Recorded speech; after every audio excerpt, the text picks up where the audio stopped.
All right, we're back. Dude, Descript is the best tool ever. It is. Oh man, I'm a huge However, fan. That's what allowed me to do my podcast so well the last 6 months. Like it just accelerated. The only reason I got Keith was telling me about podcast AI. So I've got other tools. Yeah, so Guy, I've been learning about podcast AI because I have this AI newscast from this guy named, listen, not me. There's a guy that does the episode. His name is Keith. It's Keith. It's not Keith. It's Keith. It's Keith. So Chris, I have an AI powered podcast over on a podcast AI as well. So, and it's powered by Keith. Yeah. So I'm getting this from you guys. Sorry. What's funny is it was your AI voice, and at first I couldn't tell that. I was like how are you talking without moving your mouth? And I was like, oh, you got the stream. You got the stream deck going. It's like this. Yeah, there you go. Okay. I should have played that for Di to enter the room today. It would have been. Yeah, that would have been great. Hey, we're back. We are back, taking over the screens of the world. Two dads in a lab, trying to be 2% better with the third dad in the lab here, Christopher Lynn. Hope you guys enjoyed last episode talking about truths and values with kids, getting to know Chris. And on this episode, we want to talk fun. We want to talk life with 7 children. Lay the facts out, Chris Lynn. Lay the facts out. Split boys to girls. I never got that. Yeah, I needed it on. So this is actually really funny. So we had this nice pattern going. It was boy, girl, boy, then boy. And we were like, And then we found out we were expecting number 7 and we got a girl, which is hilarious because we actually, we thought it was a boy. And then when she came, we're like, oh, okay, so balance the scales a little bit. So 4 boys, 3 girls. That's wild. Holy smokes. Okay, so that's great. That just gives it a little bit of context now as we questions. Because all I can ask is, I know they're too young for this right now, but I remember my family and I, my wife and my 2 daughters, we were away traveling for 5 years. And this is earlier on in our journey. And my youngest was like just 13-ish, maybe 13 and a half. Anyways, I found out that she just started menstruating, but it was because the dog had fished out the tampon from the garbage bin and ran around the house with it. Right. And that is what introduced me to, oh my goodness, I've got a young woman now, not a little girl daughter anymore. Right now. And then that history repeats itself, obviously, but that opened up a whole new world for me because all of a sudden there was a whole different landscape of conversations. Now I know you're coming to that, but I'm wondering, how do you deal with the tough topics or even the fun topics when you got all these different developed kids? I'm just like, holy smokes, man. I couldn't even imagine when like, you got to have all those conversations like 7 times, man. Yeah. And I think that goes back to one of these, it's this constant discernment of trying to figure out like what is appropriate for where they are. Different ones are at different ages. When do you start having these things? And thank goodness, this is where my wife is my co-pilot on this, where we actually have this balance. And it's funny, if you talk to our kids, there's certain things are like, I feel more comfortable talking to mom about. And then there's other things that it's, I feel more comfortable talking to dad about it. And I'm like, that's cool. Like we'll divide and conquer and figure this stuff out. And that one, I don't have all the answers yet because they're still early, but I think some of these ones we're getting there and trying to navigate it one step at a time. Chris, are the kids close? Are the 7 kids, are they really close as a unit, or are there cliques? Are they? Okay, so don't grade me on this, but it's 13, then it jumps to almost 10, then 8, 7, 4, 2, 1. So they're and the way I look at it is, if you were to come to my house and have dinner with us, there's shifts. Like the oldest 4 eat together and they're their crew. And then that shift ends and I take the oldest crew upstairs and then mommy brings in the second shift of the babies to get that all taken care of. Cause it's a little too, you have 9 people in a kitchen. They're just, it's just too many people. Man, that is awesome. I love it. I just keep thinking like Brady Bunch. I used to love that show. You know? Like, dude, this is epic.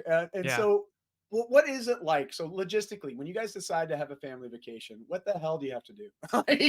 Like, I can imagine it's just kind of like the amount of logistics you have to plan. No wonder you're so good at logistics and planning and intentional use of time, because I don't know how else you would be able to do this, you know? And so I think Yeah, please describe it. Last trip. First of all, there's probably a lot less trips than people with smaller families. Because with big families, you just figure out, how do we be a little bit closer to home? And that's why if you come to our house, you'll see like, why do you have the world's largest playground in your yard? And it's like, because they need to have fun, but going to all these things, it's not something we can just drop. Oh, hey, this weekend, do you want to go do this? No, we got to plan months well in advance on top of some of that stuff. Well, and it costs some cash. That's just it. We go to McDonald's and you're like $120 and you're like, okay. And that's the dollar menu. So I think, that's another component is it can get really expensive, but even just the logistics, like for us, if we go somewhere, it's gotta be like a weekend trip. Going back to, is the juice worth the squeeze? You're just like, it's not worth it. A weekend trip wouldn't be worth it. No way to spend a week packing, preparing, getting everything together to then drive and then be there for a day. By the time you unload the car and get everybody settled, you're repacking it again. And you're like, nah, it's not worth the time. Yeah. And like hotels, you were asking like hotels. We did hotels up to, I think 4 we tried once, but it had to be like a residence inn 2-bedroom. And even that was miserable. So thank goodness for Airbnb and that where you're like, okay, I remember we went to DC a couple years back and we're renting a house and we just there's just no way around it. And then we've got a big, pretty hardcore truck. It's a big 12-passenger truck that we got this thing decked out. It's got a lift kit in it. Cause I'm like, I'm not going to be the dad driving the hotel shuttle. If we're going to drive around, we got to look like the SWAT teams pulling up to the soccer field. And so this big blacked out truck with big knobby tires and a roof rack and all that stuff. And most people think like the feds show up. We're like, no, it's just the Lynn's. You're like, okay, whatever. So you dress up in like the Men in Black outfits. I can see all 9 of you hopping out with sunglasses on. What's funny, we were in the parking lot once and this one guy came up and he joked with me. He's like, I was not expecting to see a bunch of kids with Happy Meals jump out of the car when you got out. Say no more. Yeah. Yeah, it's super fun. Is the 13-year-old a female or male? He's a boy. He's a boy. How close? Okay. How close is your oldest son with the 2-year-old? Is he like, because there's quite the gap there. So is there like big brother parental type guidance there, or is there no interest right now as he's getting into teenage years? No, it's funny because with the family this size, everybody kind of chips in and hangs out together, and we're used to hanging out together as a family. So it's not like they're buds, but there's lots of times I'll find my 13-year-old sitting on the floor reading a book to his brother and just hanging out with him because he just likes hanging out with him. Or my 4-year-old will come up and I'll watch and I'm like, what are you guys doing? And they're like, oh, we're just watching. And it's clearly a kids show that I know my 13-year-old doesn't want to watch, but but Harrison wanted to watch Cars. So I thought I'd watch Cars, and I'm like, you like it? And he's like, yeah, I know. Cause I know you they all know I like cartoons just as much as anything else. So they're seeing that, but even the oldest, they're good little caretakers. I wouldn't trust them like overnight for a little bit. Yeah. I would imagine that it makes it easier for you and your wife to leave from time to time with the 13-year-old with the older crew shift, right? We're not there yet. Again, he's a boy and I love him, but I don't know that I would trust him without at least a mom and dad that he could go, hey, something happened. I need your help. hey, Dad, that tells us a lot about Chris. Chris must have been some badass that he's, because we know kids watch their parents, right? So I'll tell you though, like that many kids, that's super impressive, but also it's inspiring, Christopher, to also just hear how you've navigated the additional kids as they keep coming, right? Because obviously I met people with larger families, right? Like they were trying to explain to me, when you add one, it's just one extra. And it's not that big of a deal. And I'm like, I just don't know. I hate when people say that because I'm like, that is not helpful. That is not helpful. And it is not just like, oh, you just roll with another one. Yeah, that's what I mean, right? I'm like, okay, if I had a third, that's 50% more than I got now. That doesn't sound like fun to me, okay? It's like, I think I'm good with 2, but people just kept telling me, it's just one more. It's not a big deal. And I'm like, I mean, okay, there are this guy named economies of Christopher scale. here. He's got 7. And he tells me that's not true. Here's the truth. Here's the truth. Are there economies of scale? Yes, there are definitely economies of scale, Right. which I think helps. And as the older ones get older, they can help a little bit more. So it does help.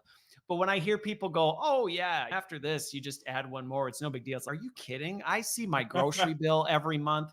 Like, I know how little sleep I get. I know the demands of this. I'm like, it's not just, especially if you're really invested in your kids. If you're invested in them, then yeah, it's more of your time and energy, but it's worth it in the long run. Yeah, and that extra kid goes from maybe a 6-passenger vehicle to a 7-passenger vehicle, or 7 to 8, or we found out we were expecting number 6. That was like the crisis mode, because we're like, what do we do now? Because we have a Suburban, but Suburbans technically hold 8. Yeah, not pretty comfortably. Tight 8, though. Not comfortably. Say, yeah, it's not holding 8 of me, believe me. Yeah, and so then you're like, what do we do about this now? And it was one of those, I don't know. And there's not a lot of options on the market, and we had to buy it from Utah, which makes sense. But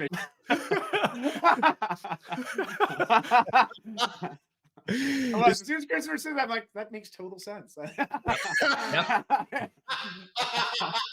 got a bunch of buddies in Utah. I know they're laughing at that too, because they're nodding. They're like, oh yeah, I've got one of those. Yeah, everybody in Utah is going, yep. Of course he would order it from Utah.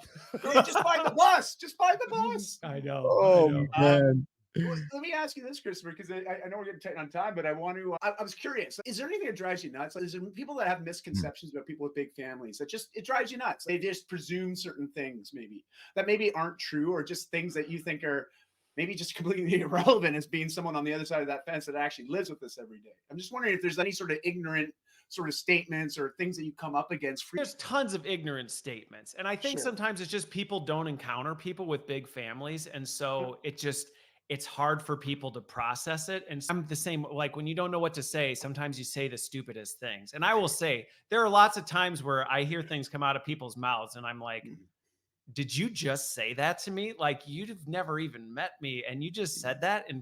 But I get it, because for me, it goes back to, I recognize it can be uncomfortable. You're uncertain, or people's minds they just can't wrap their head around how you do things with 7.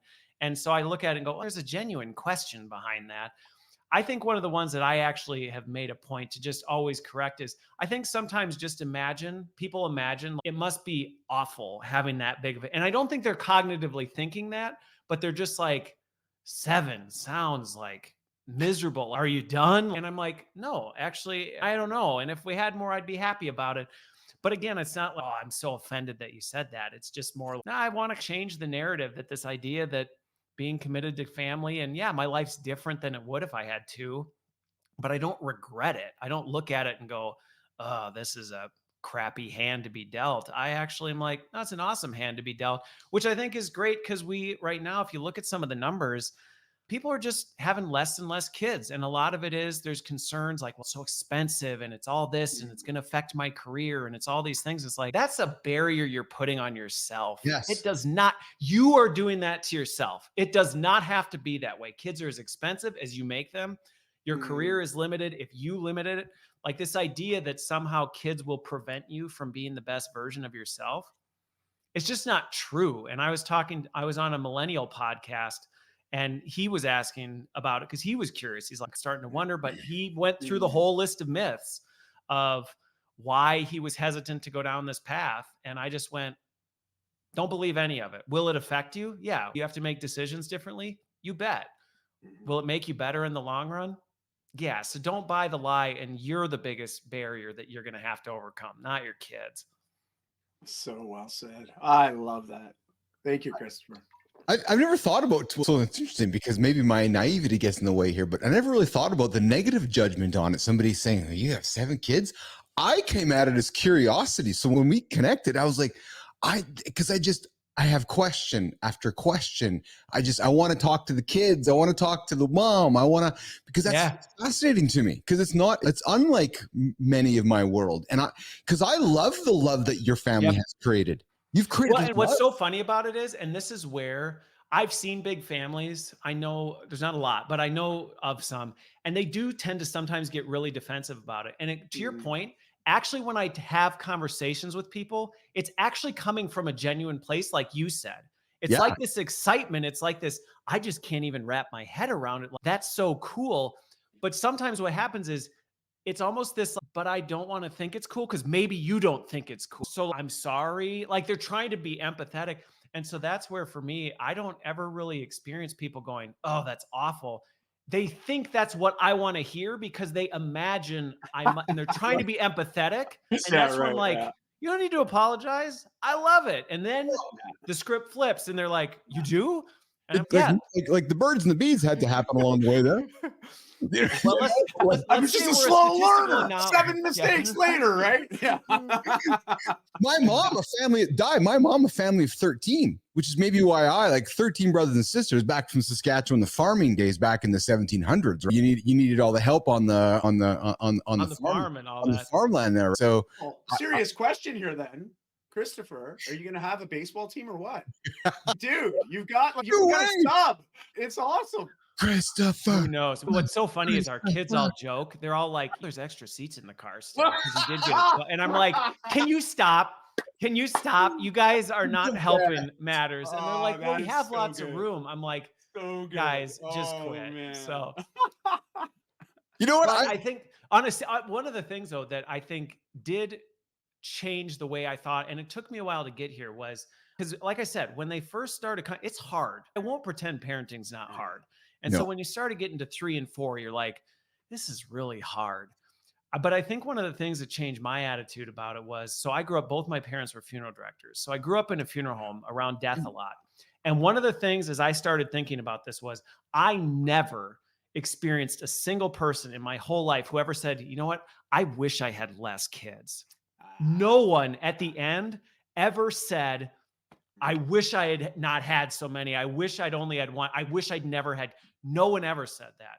What I consistently heard from people was, we wanted one more, but we just couldn't imagine figuring it out. And so for me, that was like, maybe I still don't fully understand this, but there must be something to it that maybe I need to change my perspective. It's not, and that really affected me a lot. Man, thanks for sharing that, because I just keep thinking about this situation. 7 kids is just awesome. It really is. I just think it must be so much fun. Honestly, I'm thinking about the highlights right now. I'm not thinking about obviously the challenges that come with that as well. But I can just imagine how much fun it must be. Yeah. But I was curious. Listen, I've been part of a lot of dads groups throughout my tenure as a dad.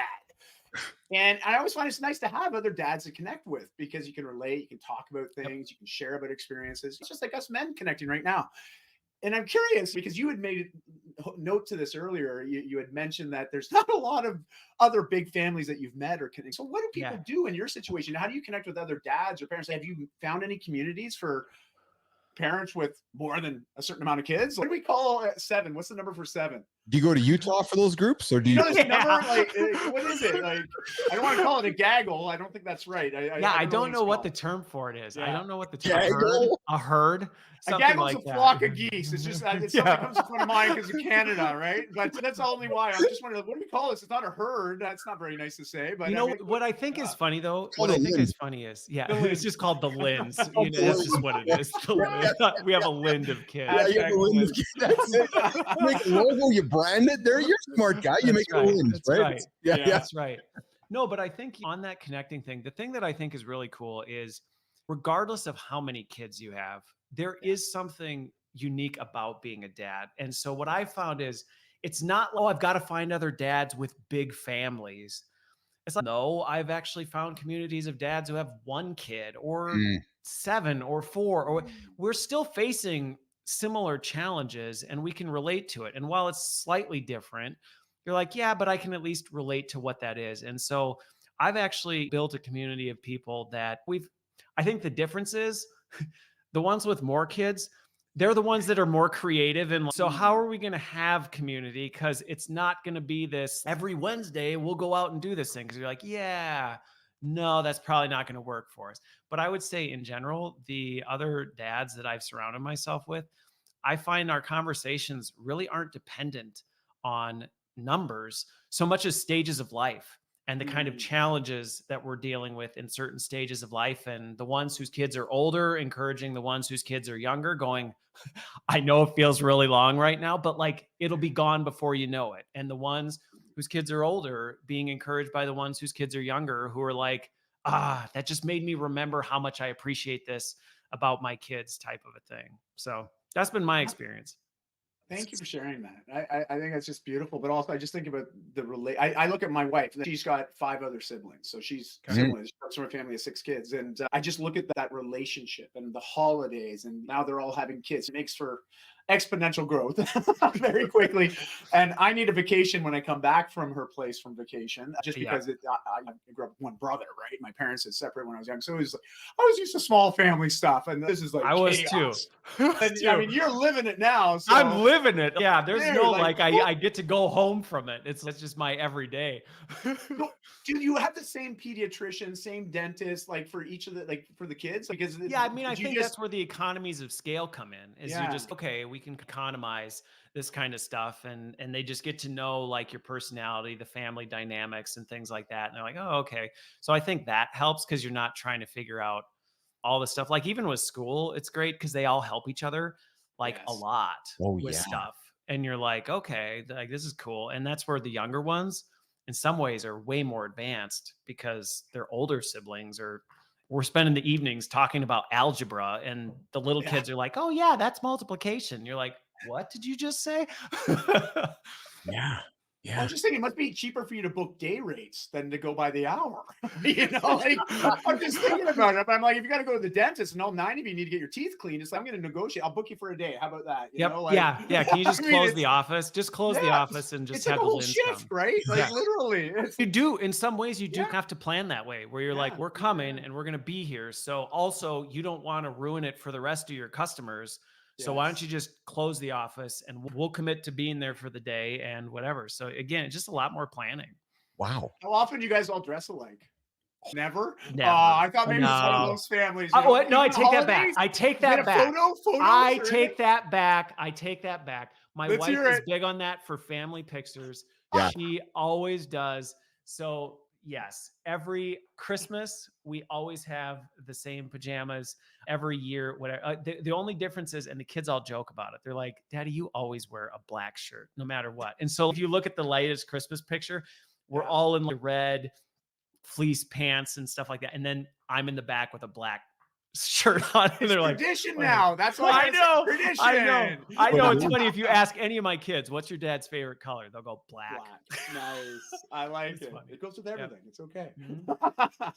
Chris, Lynn, we typically like to leave an actionable item at the end, but I'm not going to leave one today. I think what we're going to leave today, Manual, with a lot of love. You said something a couple of minutes ago that really struck me, which was you were raised in a house with 2 funeral directors, which you were raised in a house with a lot of death. I was surrounded by death my whole childhood. You've chosen a path of life and love. And that to me is inspiring. And anybody listening right now who maybe is going through a tough moment, I know the type of content that I'm putting out and Di puts out is inspiring and trying to make yourself 2% better. If you're leaving this show right now after listening to us talk with Chris, life and love are powerful things. And making those choices through awareness, I think, is a strong enough actionable item. It tells me a lot about you, Chris, when you told me what your parents did and why you and your wife chose 7 children and maybe you might chose 7 more. And I got nothing but props and respect for that, man. That is because this world can use love and this world can use more conversations like clearly you are having with your children. So thank you. Yeah. Thank you for having me. It's honestly been a pleasure hanging out with the 2 of you. It's been a lot of fun. I don't get a lot of opportunities to sit and have the dad talks publicly. So this was a fun one. It's not lost upon me, Manual, that your time is extremely valuable, Chris. So the fact that you're able to carve out almost an hour of your time to spend with Keith and Di I got nothing but gratitude, man. So thank you for that. I really do appreciate that. No, I love paying it forward. Really, I do, because I love what I do. And I would love to see other dads feel the same way. And there's so much joy in it. Yeah, that's awesome. Also, not to be negative, but you're doing the world a service here, Christopher, because those baby boomers aren't getting younger. And if there's those that are familiar with sort of some of the trends that are going to be coming down the pipe the next 15 years, we need more kids. We need more kids. We do. All the trends, all the economists, everyone's talking about this issue we're going to be encountering in 15 years, which is weird, right? To think we've all been concerned about overconsumption. And it's like, it was the baby boomers' fault. You know, it's like, hello. So anyways, I just got to say, and hey, but guess what? You don't have to have 7. no, but I think it's good to see this as an example though, because I think that the conversations are going to switch. I think there is going to come a point where we're going to be talking and encouraging people to have more children. And we're starting to see that because I think a lot of the younger generation grew up with this like, oh, but isn't this like a really hardship, a tough thing to do? Yeah. And that's where if I can help somebody change their mind and go, you know what? No, it's awesome. And you can hashtag the awesome Lynn's. life. The Lynn's hashtag, man. Like it's, I want to see your next family photo. You got to do Men in Black theme. Okay. All right. Just for me. We'll stand outside the truck. We'll stand outside the truck. I want to print. Like it's awesome. I love what you're doing. Thanks for being here today. Keith, thanks for coordinating this as always. And man, this is just such a fun conversation. I know we need to have you back, Christopher, for sure. I think so. Yeah, absolutely. And as Diamond, hey, listen, before you know it, nation, we always get 2% more advice from Diamond to say goodbye. And that 2% advice today was go have some more kids. So you're not doing nothing, right? Go and have a kid tonight. A courtesy of Manuel. It's the weekend. What else are you doing? Yeah. 9 months from June 1st, we are going to see a spike in the population, courtesy of Mr. Guy Manuel and the 2 dads in a lab trying to be 2% better. Have a good one, everybody. We'll see you guys soon. Hashtag the Lynn's. See y'all. Bye, Christopher.